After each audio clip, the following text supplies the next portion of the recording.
Hindarkanlah dirimu dari orang ramai dengan perintah Allah, dari nafsumu dengan perintahnya, dan dari kehendakmu dengan perbuatannya, agar kamu pantas untuk menerima ilmu Allah. Tanda bahwa kamu telah menghindarkan diri dari orang ramai adalah secara keseluruhannya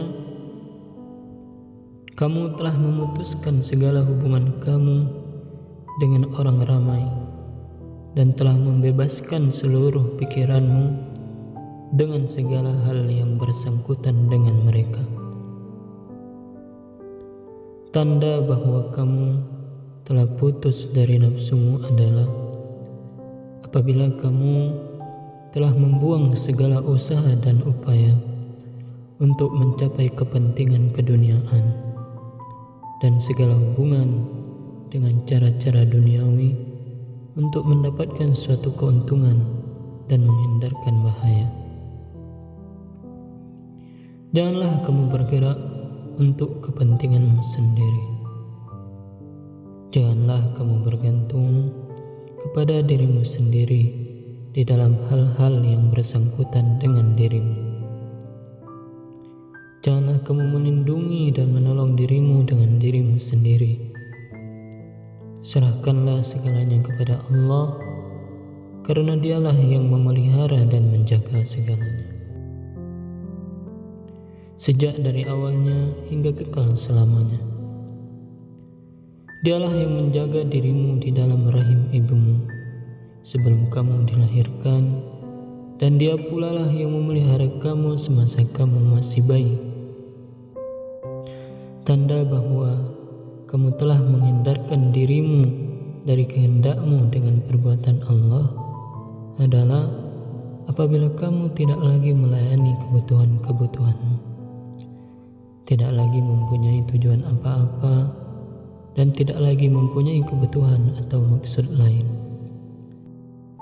Karena kamu tidak mempunyai tujuan atau kebutuhan selain kepada Allah semata. Perbuatan Allah tampak pada kamu, dan pada masa kehendak dan perbuatan Allah itu bergerak. Badanmu pasif, hatimu tenang, pikiranmu luas, mukamu berseri, dan jiwamu bertambah subur.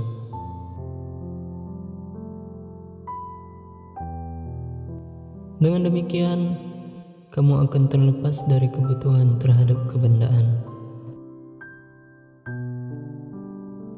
karena kamu telah berhubungan dengan Al-Khaliq. Tangan yang maha kuasa atas menggerakkanmu, lidah yang maha abadi akan memanggilmu. Tuhan semesta alam akan mengajar kamu dan memberimu pakaian cahayanya dan pakaian kerohanian, serta akan mendudukkan kamu pada peringkat orang-orang alim terdahulu. Setelah mengalami semua ini, hati kamu akan bertambah lebur, sehingga nafsumu dan kehendakmu akan hancur bagaikan sebuah tempayan yang pecah, yang tidak lagi berisikan air walau setetes pun. Kosonglah dirimu dari seluruh perilaku kemanusiaan dan dari keadaan tidak menerima suatu kehendak selain kehendak Allah. Pada peringkat ini, kamu akan dikaruniai keramat-keramat dan perkara-perkara yang luar biasa. Pada zahirnya, perkara-perkara itu datang darimu, tapi yang sebenarnya adalah perbuatan dan kehendak Allah semata. Oleh karena itu, masuklah kamu ke dalam golongan orang-orang yang telah luluh hatinya dan telah hilang nafsu-nafsu kebinatangannya. Selain itu, kamu akan menerima sifat-sifat ketuhanan yang maha tinggi. Berkenaan dengan hal inilah, Maka Nabi besar Muhammad SAW bersabda, "Aku menyukai 3 perkara dari dunia ini: bau-bauan yang harum, wanita, dan sholat, yang apabila aku melakukannya, maka mataku akan merasa sejuk di dalamnya." Semua ini diberikan kepadanya setelah seluruh kehendak dan nafsu, sebagaimana disebutkan di atas, terlepas dari dirinya. Allah berfirman, "Sesungguhnya aku bersama mereka yang telah luluh hatinya karena aku."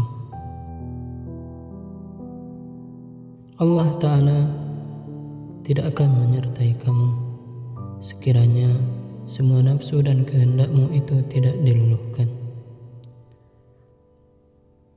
Apabila semua itu telah hancur dan luluh dan tidak ada lagi yang tersisa pada dirimu, maka telah pantaslah kamu untuk diisi oleh Allah, dan Allah akan menjadikan kamu sebagai orang baru yang dilengkapi dengan tenaga dan kehendak yang baru pula. Jika egomu tampil kembali walaupun hanya sedikit, maka Allah akan menghancurkannya lagi, sehingga kamu akan kosong kembali seperti semula, dan untuk selamanya kamu akan tetap luluh hati. Allah akan menjadikan kehendak-kehendak baru di dalam diri kamu, dan jika dalam pada itu masih juga terdapat diri atau ego kamu, maka Allah pun akan terus menghancurkannya. Demikianlah terus terjadi hingga kamu menemui Tuhanmu di akhir hayatmu nanti. Inilah maksud firman Tuhan, "Sesungguhnya aku bersama mereka yang telah luluh hatinya karena aku." Kamu akan mendapatkan dirimu kosong, yang sebenarnya ada hanyalah Allah.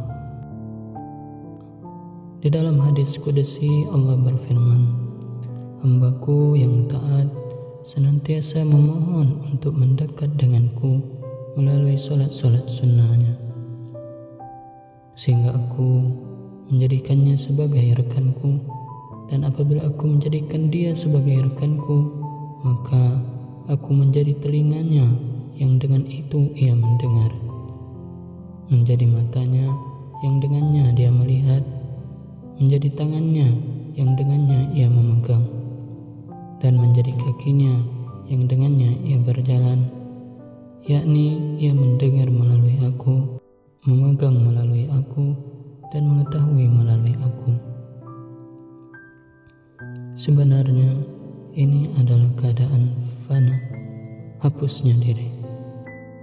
Apabila kamu sudah melepaskan dirimu dari makhluk, karena makhluk itu bisa baik dan bisa juga jahat, dan karena diri kamu itu bisa baik dan juga bisa jahat, maka menurut pandanganmu tidak ada suatu kebaikan yang datang dari diri kamu atau dari makhluk itu, dan kamu tidak akan merasa takut kepada datangnya kejahatan dari makhluk. Semua itu terletak di tangan Allah semata. Karenanya datangnya buruk dan baik itu dialah yang menentukannya semenjak awalnya.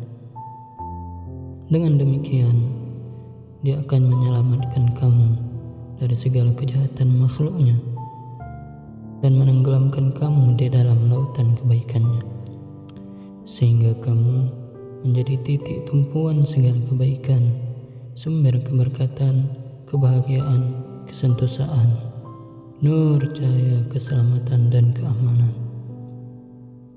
Oleh karena itu, fana adalah tujuan, sasaran, ujung, dan dasar perjalanan wali Allah.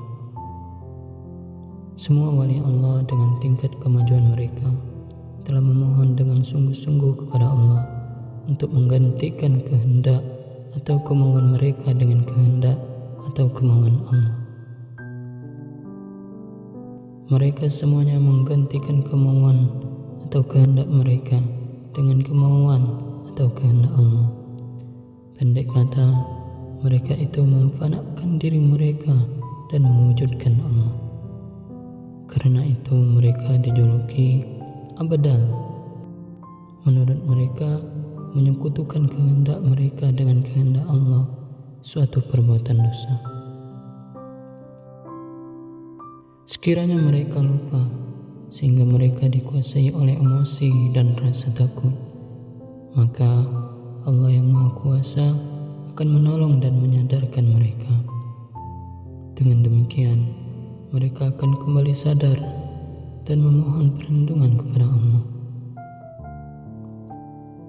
Tidak ada manusia yang benar-benar bebas dari pengaruh kehendak egonya sendiri, kecuali malaikat. Para malaikat dipelihara oleh Allah dalam kesucian kehendak mereka, dan para nabi dipelihara dari nafsu badannya mereka. Sedangkan jin dan manusia telah diberi tanggung jawab untuk berakhlak baik, tetapi mereka tidak terpelihara dari dipengaruhi oleh dosa dan maksiat. Para wali dipelihara dari nafsu-nafsu badannya, dan abdal dipelihara dari kekotoran kehendak atau niat. Walaupun demikian, mereka tidak bebas mutlak, karena mereka pun mungkin mempunyai kelemahan untuk melakukan dosa. Tapi dengan kasih sayangnya, Allah akan menolong dan menyadarkan mereka.